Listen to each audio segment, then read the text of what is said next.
மாண்புமிகு ஜெயங்கொண்ட வல்லவரே, பாண்டிய மன்னர் மீது ஏன் பழி சுமத்துகிறேன்?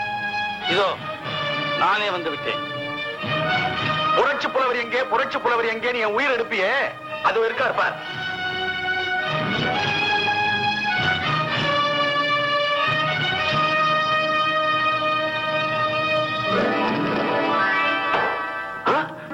ஏன் இந்த இடத்துக்கு வந்தார் இப்போ?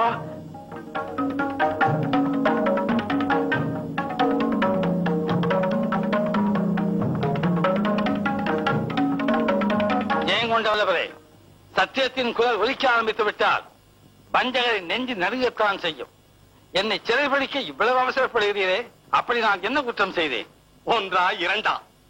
உனது கவிதைகளால் பாமர மக்களை பகுத்தறிவுவாதிகளாக்கினாய், கல்வி சாலைகளுக்கு நிதி உதவி செய்தாய், ஆமைகளாய் ஊமைகளாய் அடங்கி கிடந்த மக்களை சிந்திக்க செய்தாய், மக்களிடம் நிதி பெற்று தெரிந்து போன மண்டபங்களை செப்பனிட்டாய்.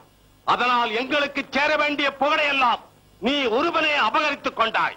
இவைதான் நீங்கள் என் மீது சுமத்துகின்ற குற்றங்கள் என்றால், நான் உங்களுக்கு கடைசியாக சொல்லுகிறேன், இந்த உடலிலே உயிருள்ள வரையில் இதே குற்றங்களை திரும்ப திரும்ப நான் செய்து கொண்டே இருப்பேன். மன்னா, என் முன்னாலேயே எதிரியை வாழ்த்துகிறார்கள். இது நீ கொடுத்த துணிச்சல் இல்லை, உங்கள் குறுங்குவனை தீயில் கருகிய உள்ளங்களின் எரிச்சல். மதிப்புக்குரிய பதவியில் இருக்கும் என்னை பார்த்து நீ வளர்த்து வரும் இந்த ஆட்டு மந்தை சிரிக்கிறது.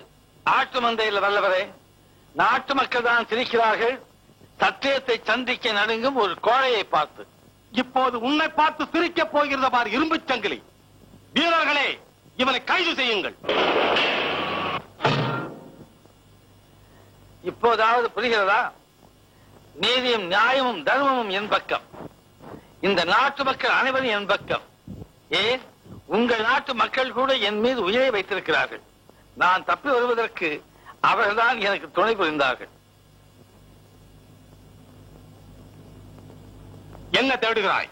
உங்கள் நிழலாவது உங்கள் பக்கம் இருக்கிறதா என்று தேடுகிறேன்.